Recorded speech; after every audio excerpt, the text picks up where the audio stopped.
Hello, everyone.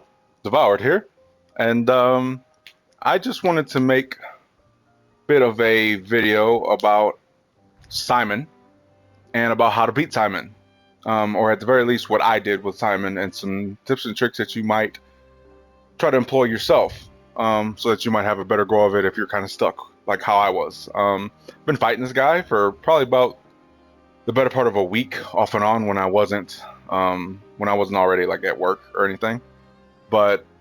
Yeah, hands down, Simon is the hardest boss in the game. Definitely throw some fastballs and some curveballs and even some slow balls in there that you weren't ready for. And but like any super boss that I've ever fought in my lifetime, and that's been a few, not a whole lot, but a few. Every super boss sort of kind of has a loop that you have to get used to, and once you get used to it, and provided you have the correct equipment and the correct, skills or pictos or whatever it might be, you usually can get through it, right?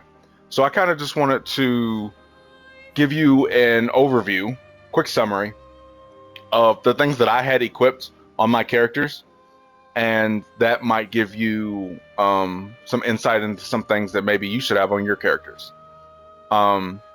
So on top of that, we'll also go over a few things about the fight, but I think we'll get into that once when I actually show you my fight with Simon. But yeah, I'm sorry. Let's get into it. So we start by doing this.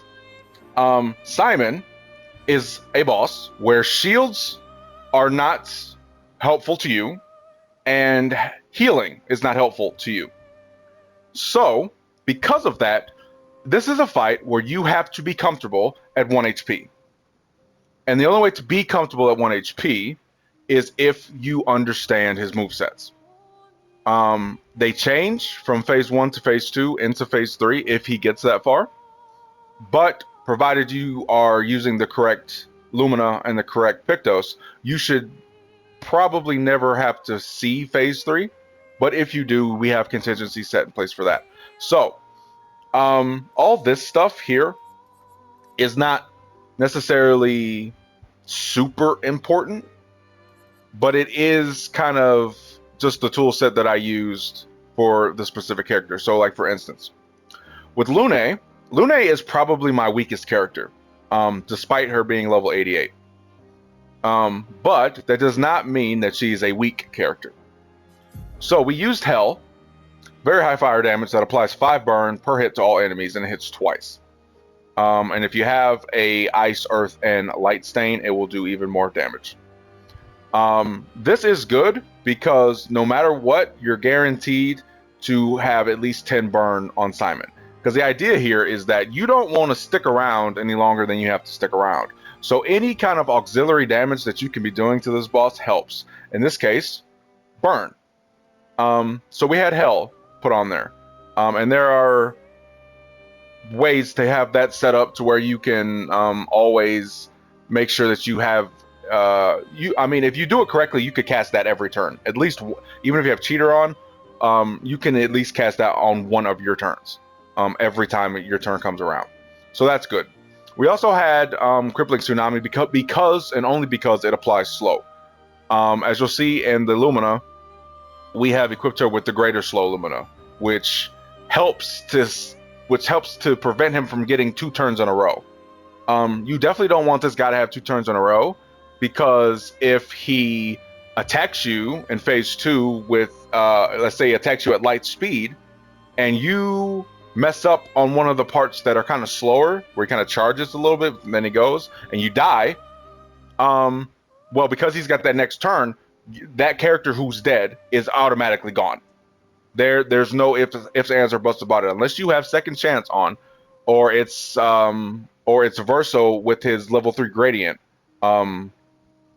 available, then, or not available, but if he's used his, or unless Verso has used his level 3, then you're gone, right? So you want to make sure, you want to manipulate the turn order as best you can, right? Elemental Genesis is good simply for damage sake. I have one of each on here, so that's all that this is. But with her weapon, it makes it kind of makes it harder to do that, just because she gets like two different stains. I think it's like 2 random stains every time her turn comes around. So that's a little harder to pull off. But if she can pull it off, that's damage for her that she's doing. Mayhem is just if you need to clear the board. Also, if you need to break Simon, she has Mayhem so that you can use Mayhem for breaking purposes primarily, but it's secondarily it'll just be for clearing the board. That way, if you want to set something up, like you want to do more damage when you're doing Hell, or you want to do more damage while you're doing Crippling Tsunami, or you want to do Lightning Dance, and you want to get, and she's set up for crits, like how mine is, you can set that up. I mean, that's kind of what Mayhem is for. It's there to break, and it's there to clear the board, so that you can set things up set her stains up, rather, how you need to set things up, right? Crystal Crush, this was not what I wanted to have on. I wanted to have on Rock Slide, because that breaks as well, but because I have Mayhem, I didn't really need that, so I just put Crystal Crush on there because it does high break damage by itself, and it's 5 hits, so that's good to have. And then, like I said, Lightning Dance, that's your damage dealer right there. It's 6 hits. You get an additional hit if you hit a crit, so if she's set up to crit all the time, 100% crit rate, or in my case 99%, then more than likely you're getting 12 hits out of this, and that's, depending on how you built her, that's a grip of damage. So yeah, that's kind of how she's set up for her skills. And then for her for her Lumina, rather, because her Pictos kind of matter, but then they kind of don't. They're kind of just there for stat bonuses. For her Lumina, we have Auto Rush. What's that? No, there we go. That was different. We have Auto Rush, which gives her 3 turns of rush on battle start. We have Breaking Death. This is a critical one. Fully charge the enemy's break bar on death. So every time she dies, he automatically has a full break bar. She has Burning Death, which is one of her Pictos. Apply 3 burn to all enemies on death. She has Cheater, always play twice. Double Burn, which is on applying a burn stack, apply a second one. So with Hell, if she's doing 10 regularly, now she's doing 20 every time she casts Hell. Energizing Death, on death, you give 4 AP to your allies. Energizing Revive, 3 AP to all allies when you are revived.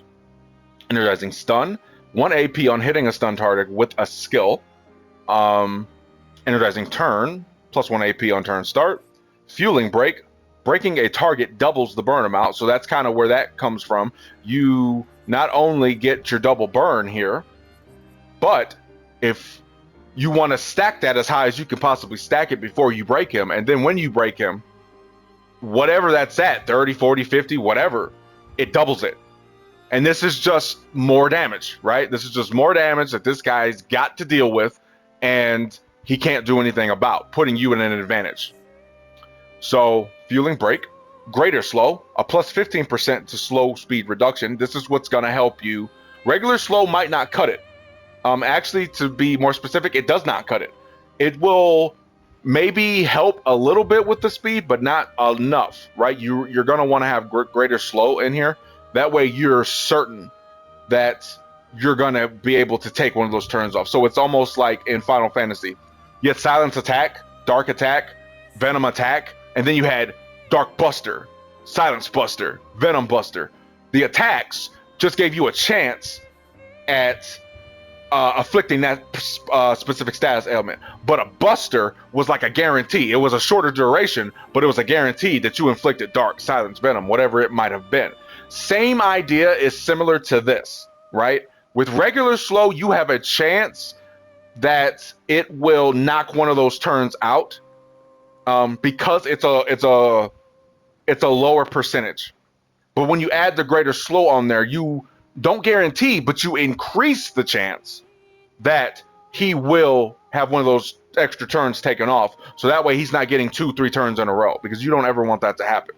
The more turns he gets, the more you have to dodge or parry and not get hit at 1 HP, right? So you're trying to minimize your risk at any point possible. Marking break. You automatically apply mark on break. Moment he gets broken, boom, he's marked. Painted power for obvious reasons. Damage exceeds 9999.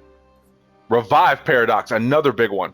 Play immediately when revived. So not only do my allies get 4 AP on her death, not only do they get 3 more AP when they revive her, but the moment she is revived, she gets to play.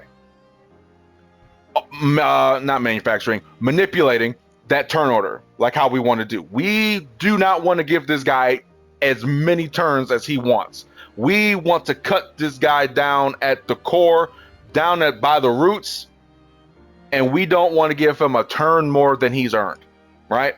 So this helps that greatly. And then second chance, revive with 100% HP once per battle. This is kind of like your auto life, but not really, because it's not recastable. But you could effectively think of second chance like auto life. You get 1 auto life per battle. So that's what she has on her, and for all the rest of them, it's pretty similar. Another thing that you want to do, so let's see, before we get into that, so then you have like Verso, right? I'm going to be starting this battle with these 2, and then leave my main party out until a certain time. And we'll get to that when we get into the fight. But for Verso, it's kind of more of the same. There's a few different things, which now that I look at it, confident is not really, it's kind of redundant, right? Because he's automatically going to be at 1 HP.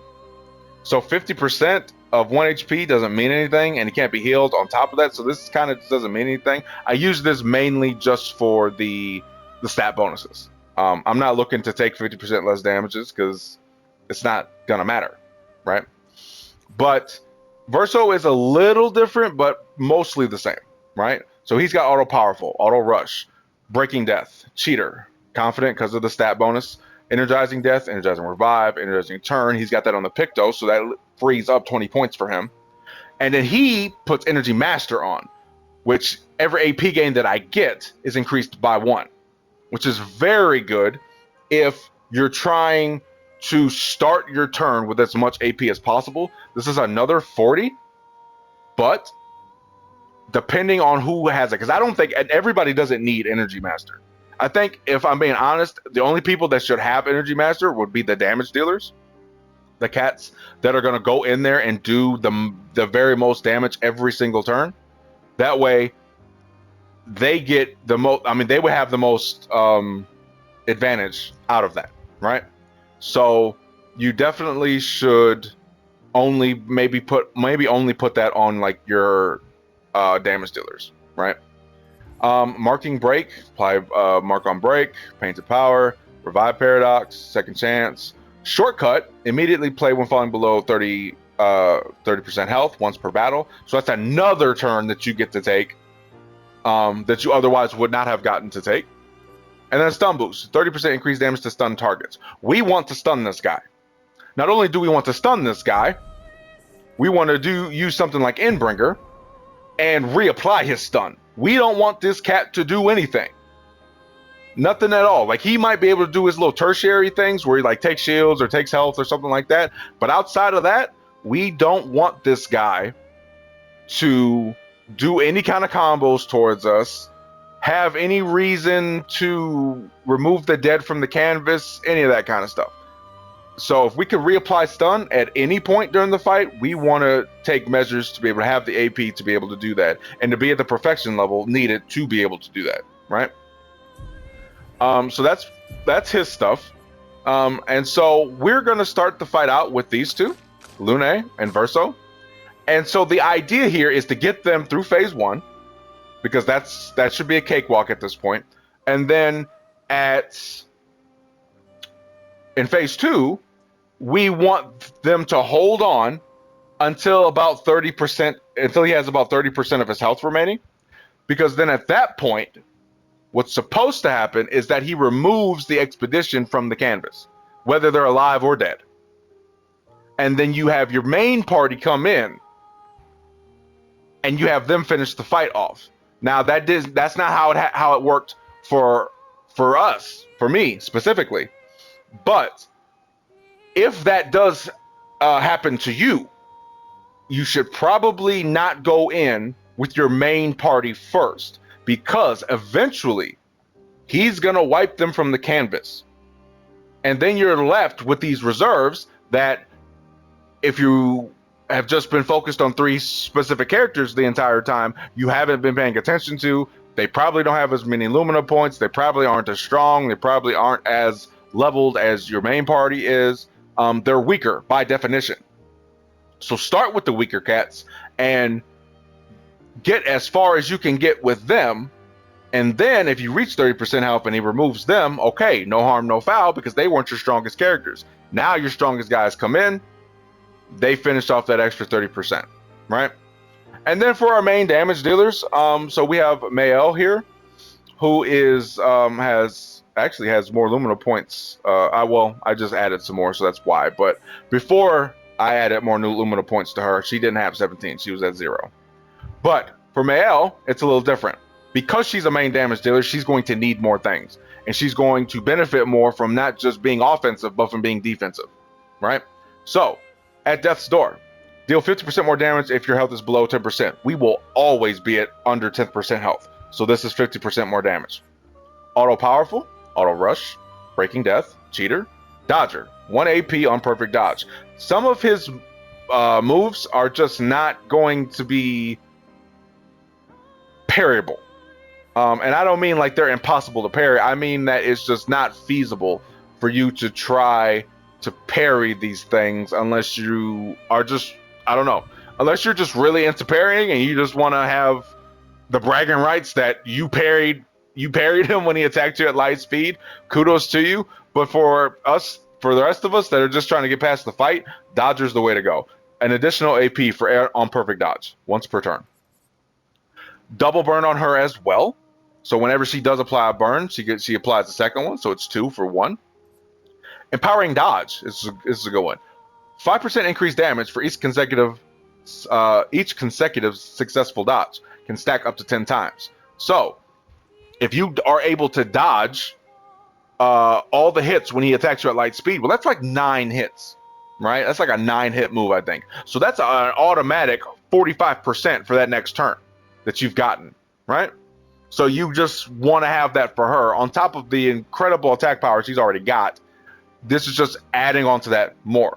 So now we've got, provided that we've dodged that attack, that's a 45% on top of a 50%. That's a 95%. She's already almost at double, right? Energizing attack, 1 AP on base attack, just for a little bit more AP. Energizing break, plus 3 AP when she breaks the target, which she will be doing. Energizing death, energizing revive, energizing shots, which is just for the stat bonuses, I believe. I never shot him at all in this fight. Energizing start, 1 AP on battle start, energizing turn. Fueling break, breaking target doubles his burn amount. Gradient fighter, this is the big one. For her specifically, this is the big one. 25% increased damage with gradient attacks. She's got a move. Her level 3 gradient is called Gomage. And normally it just kills all the weak targets in the fight. But if they're not considered a weak target, then it does extreme void damage. Now this move is already strong by itself. But what we're basically trying to set up is for this move to do as much damage as it physically can. Just period. And so this is just 25% increased damage, just flat. This is going to stack with Empowering Dodge at Death's Door and our Powerful on top of that, right? Then you have Marking Break, apply mark on break, which she will be doing. Painted Power, play again on breaking a target. Revive Paradox, Rewarding Mark, 2 AP on dealing damage to a marked target. Second Chance, Shortcut, Sniper, first free aim shot each turn does 200% increased damage and can break. So if you just wanted to shoot him to break him, she could do that. That's just kind of a thing for her. Solo Fighter, deal 50% more damage if fighting alone. If at all possible, it might not be controllable like that, but if at all possible, you want her to be the last one alive because that's another 50%. So assuming she's the last one left, you've got 50, 75, up to 45, so we'll just say 45, and then 50, and then powerful, which does, I think, is a flat 25% on top of that. So do the math on that, and that's a pretty high percentage. And then 30% increased damage on stun targets when he's stunned, which he will be because we're going to be breaking him. So you add all this stuff together, and you tell me what that number is, and then you add 200 to that number. That's the maximum buff that she's going to have just for her regular attacks. She's the one that you're going to use to clutch this fight. I've heard tell that some people have used Verso to do it, and I don't doubt that he probably could. But in this instance, for me, I used Mayo because there's so many ways that you can stack it up for her to do just an extreme amount of damage. So that's how she's set. And then everybody else is pretty much set up kind of the same way. Nothing else that was like super different about anybody else. I also have like greater slow and stuff on him because he has moves that will do that. But so this is what we're looking at, right? Like this is what they're using as we go into this fight. So now let's actually go into the fight. And here we go. So we're going to start out with a short combo that Verso is going to parry easily enough. 2 regular hits, a jump attack, and then a 3rd regular hit. And he'll get a nice 235 out of that crit. Then he's going to do his tertiary action, and he's going to take Verso's health down to 1, which is good for Verso. Verso's going to start doing his Berserk Slash loop, where he'll attack 3 times and gain some perfection for that as well. And that's just kind of the loop that Verso's going to be in right now. Just using Berserk Slash to do as much damage as he can possibly do. We're not really trying to set anything up for him right now.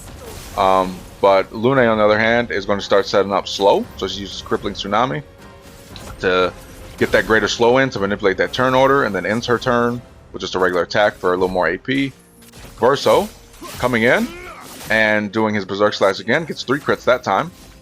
And he's just going to continue that loop and gets another 3 hits in, 1 crit. Now he's going into attack. Lune is going to parry this 5-piece attack here and get a nice counter off of that. 115,000. Like I said, she's not the damage dealer, but that's okay. Now she's going to go into her turn and use Hell with her Perfect Burn Pictos, or Lumina rather. She's going to set on him probably about 20 burn, and then she's going to end her attack, in her turn with a regular attack. Verso going back into the Berserk Slash, doing as much as he can. And then now he's going to use Leadership just to give Lune a little bit more AP so that she can use Hell again the next turn. Verso bit the dust right there, but that's okay because we have filled his break meter, and now we can get ready to break him when we need to break him. Automatically revives via second chance. We use Berserk Slash because we didn't look at our health, so obviously we're not doing as much damage. But here comes Lune again. Thinking, she's going to use Hell again. She's going to stack more burn on this guy. Not worried about the damage per se, just worried about how much burn she's got. And then, thought I was going to use something in there. Maybe something she had to break, but she didn't have anything. So we just used Mayhem. We're going to clear the board, and we're going to try to set something else up. So we're just going to clear the board there, and that breaks. So now, Verso is going to use just a regular attack, and then he's going to go into Endbringer, which should reapply the stun. And it appears that it does, because we entered A. Yeah, we entered A while we were doing that move. Lune does a regular attack, and then goes back into Crippling Tsunami to reapply that greater slow. Verso regularly attacks. We don't use Leadership.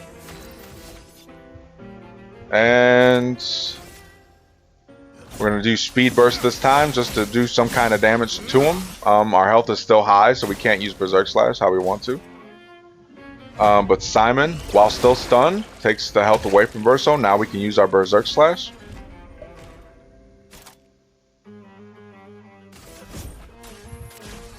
And so he goes in, does that, does a little bit of extra damage, and he's almost out of phase 1.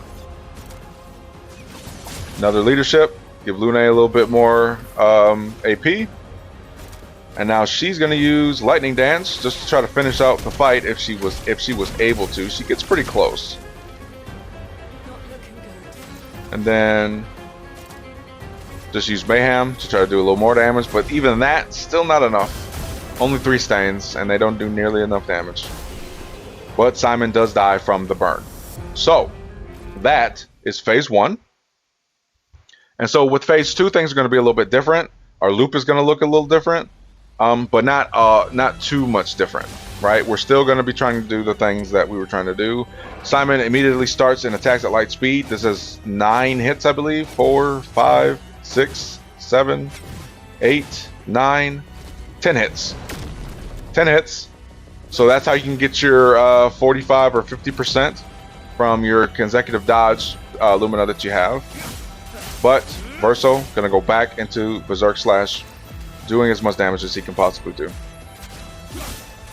1, 2, 3. Good crits. Lune gonna start again. Crippling Tsunami. Keep that greater slow on him. Always try to manipulate that turn order whenever you can, no matter what. Now Simon performs a long combo. 1, 2, 3, 4, 5, 6, 7, 8, 9, 10, 11, 12. 12 hits. Verso now in S, does Berserk Slash. Gets a grip now. Quite a bit of damage there. And doesn't have any skills to use, so just a regular attack. Lune's turn now. She's going to cast Hell, start stacking that burn.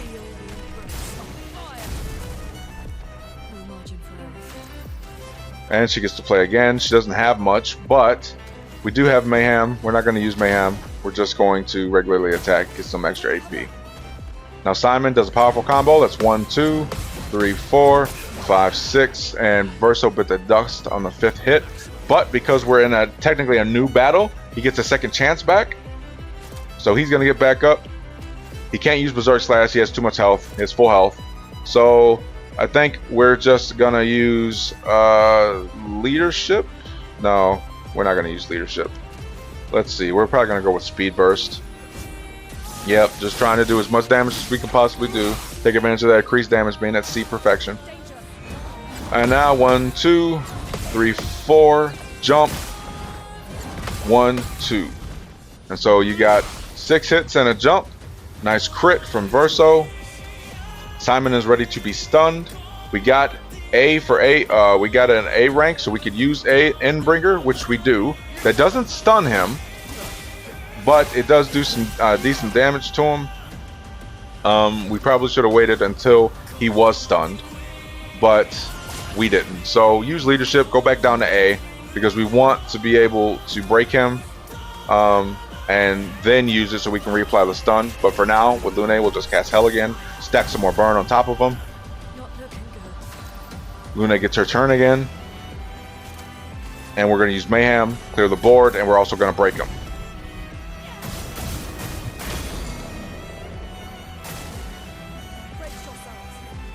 Simon gathers the health from Verso, so now he's at 1, so we can use Berserk Slash again. Don't seem to have enough, so we'll just regularly well actually we'll just use an energy tent. And now we're going to use Endbringer, and we're going to reapply. We were going to reapply that stun to him, but we took too long, so we're just going to do some decent damage to him as best we can right now. Now here we come with the Sword of Lumiere. That's 1, 2, 3, 4, 5, 6, 7. The 5th hit is a bit slow, so you have to watch for that. That 6th hit is also a bit slow, but Lune revives via second chance. Take a moment to think about what we're going to do here.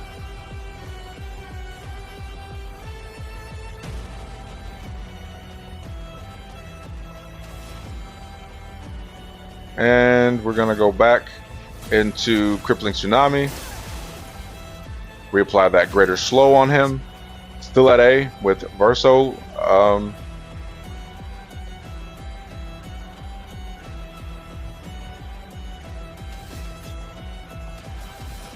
So we're still not stunned, so we're gonna stun him. We're gonna use Striker to stun him. And now that he is stunned, we're gonna use Endbreaker and we're gonna reapply that stun.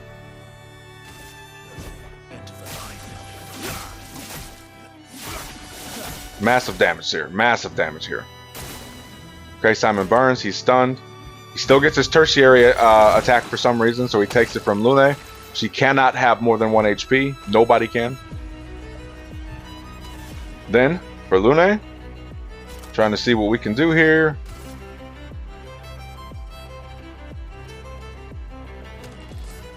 We decide not to use Mayhem, and we decide just to use an Energy Tent on ourselves. And then we go into it. We're going to cast Hell again.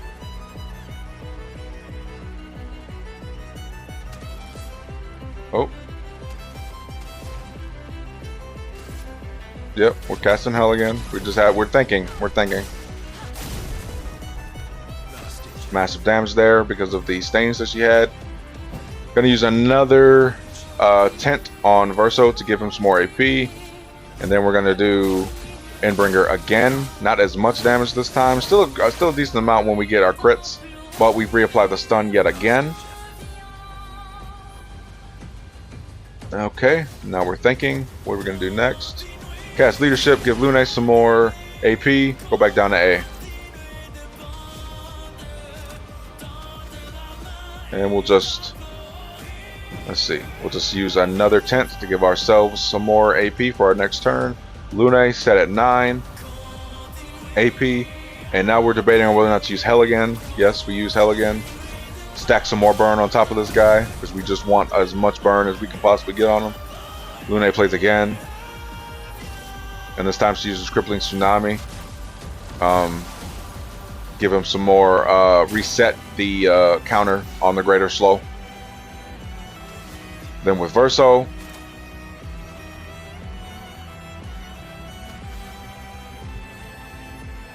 we are thinking about what we're going to do. We're thinking either Endbringer, but no, we decide to go for Berserk Slash just to do some damage. Thinking about what we're going to do here. Just going to loop Berserk Slash again and see where we go. All we're trying to do is get him down. Simon from a short combo. That's 1, 2, 3, 4. Jump. 5, 6. Lune gets a nice counter. 115,000. And now Lune is set up with 9 AP. And we're going to decide what we're going to do. We're going to cast Hell again. We don't need to reapply slow just yet. So we're going to stack that burn as much as we can.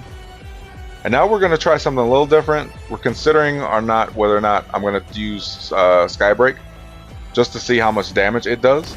So we're going to end up using it and we're going to see. And it does a pretty decent 947,000 damage. Verso, not stunned, but we're just going to loop our Berserk Slash again, and we're going to do it one more time just to get as much damage as we can get. Now Simon does a powerful combo. That's 1, 2, 3, 4, 5, 6. Nice parry, nice counter. 251,000 damage. Simon gets another turn. It's a long combo. 1, 2, 3, 4, 5, 6, 7, 8, 9, 10, 11, 12. Lune is set up with all light stains. So she decides what she's going to do. She decides to use Elemental Genesis. Or I'm sorry, Crippling Tsunami first. I thought we were going to do Genesis, but I don't think that would have done as much damage. Now we use Mayhem to clear the board.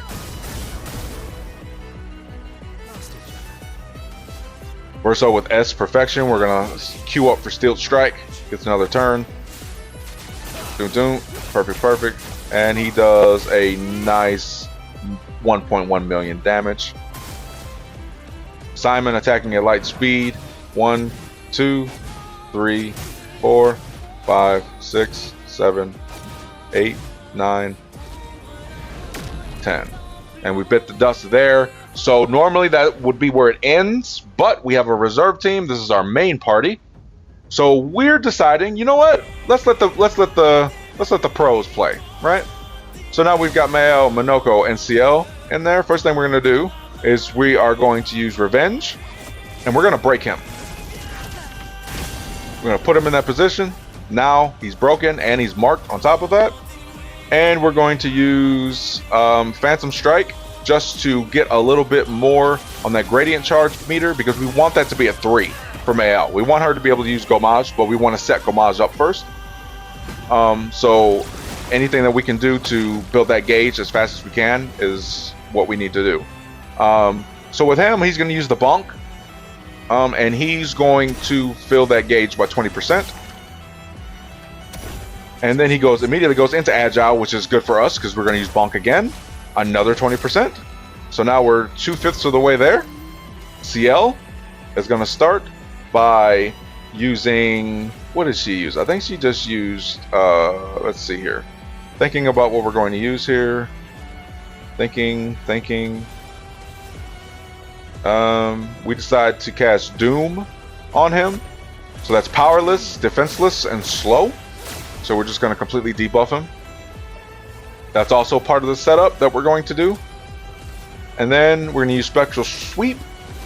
Put some Foretell on him. And we got 10 Foretell cards on him and do a decent amount of damage. Now Mael, Last Chance. Glass Cannon type stuff. Automatically in Virtuose, 9 AP. And then she is going to use... Let's see here. We're deciding between Pyrolyse and Stenhall. I think we do end up going with Stenhall. We do. Perfect. Nice 1.8 million damage. That was not a critical hit. Mael plays again, and she's going to go into Last Chance again. So now she's set up for her next turn in Virtuose stance. Sword of Lumiere, attacking CL. 1, 2, 3, 4, 5, 6, 7. 7-hit combo. CL goes into Twilight mode, and we probably should have used Twilight Dance, but instead I think we used Phantom Blade. So we're going to go in, we're going to do some damage with that. A nice 969,000. And then she is going to use... I believe she's going to use... let's see, what does she do? Fortune's Fury. She puts that on Mael for her next turn. And now Minoko. We're still trying to build up those gradient charges up to 3, because until we get to 3 we can't do much. So we're gonna use the move that uses slow, that applies slow to him again, and he has greater slow, so now that's greater slow. Also gonna use the bonk again, so that's another 20%. Mael is going to do double damage this turn. We're gonna immediately go into Stenhall. And that does a nice 4.4 million damage. And then Mael plays immediately. Okay. And she goes into Last Chance. Virtual stance, 9 AP. Now we're going to set it up. Simon gives it one last good try. At light speed, 2, 3, 4, 5, 6, 7, 8, 9, 10. Misses all 10 hits. So we're clear. We're in the clear now. Take CL's health. Now CL is going to set Mael up for the final attack. She's going to do Fortune's Fury on Mael, who's already in Virtual Stance, and she's going to use Intervention and immediately give that to Minoko. Then Minoko is going to use the stabs 2 times and apply double mark each time.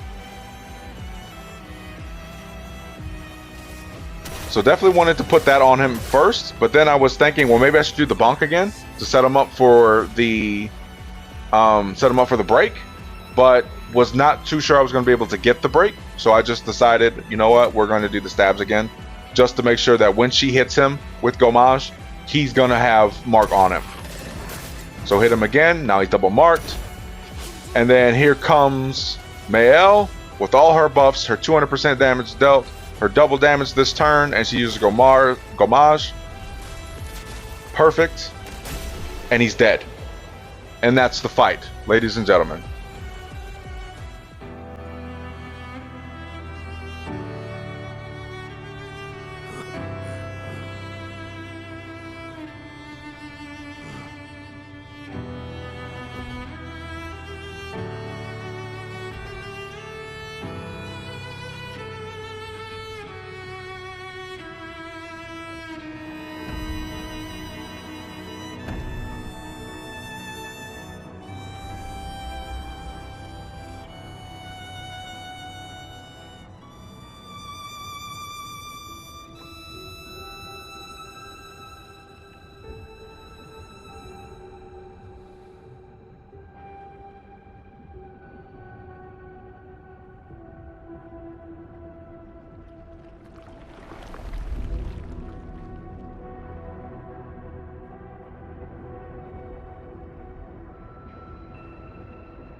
And for defeating Simon, we get Zimoso for Verso, already at level 33.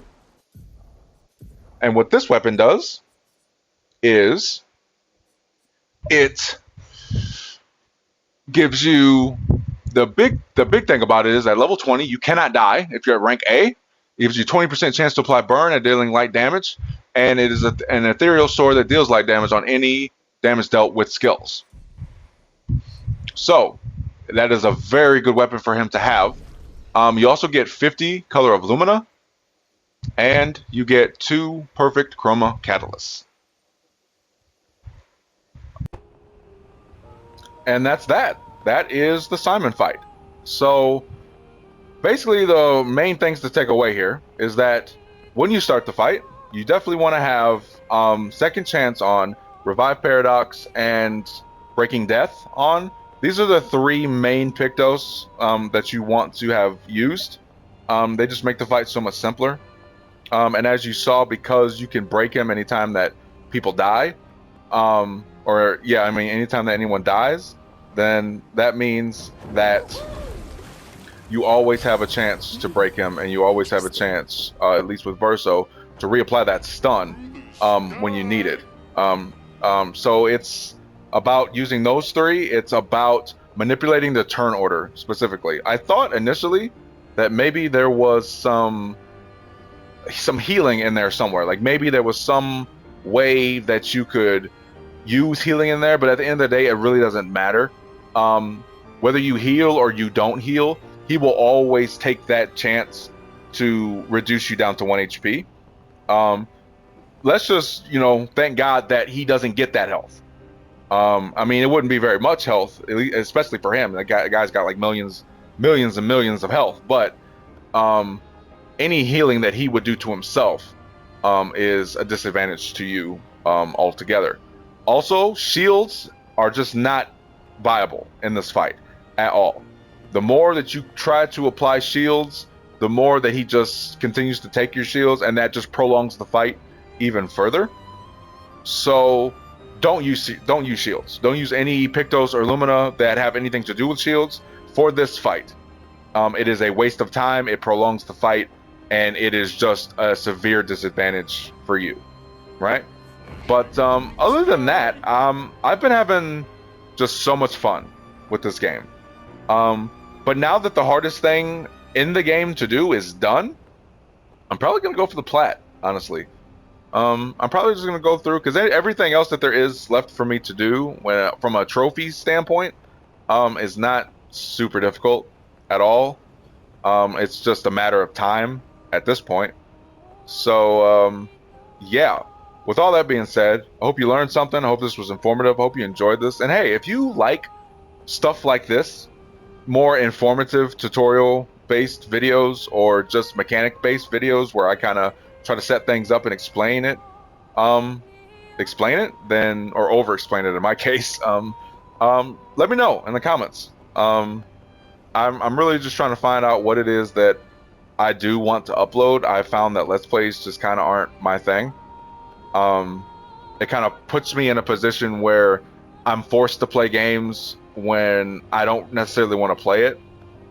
And that's kind of why I stopped doing the Let's Plays on this game, was because I didn't want to only play this game when I was supposed to be recording, or vice versa. I didn't only want to record when I was playing this game, right? Like, I wanted to play this game. You know, I wanted to experience it myself and not be held back by any kind of, I guess you could say, like, recording schedule or anything like that. So, yeah, with all that being said, like I said, I hope you enjoyed. Hope this was informative. God bless you all. This was Devoured, and I will see you later. Bye-bye.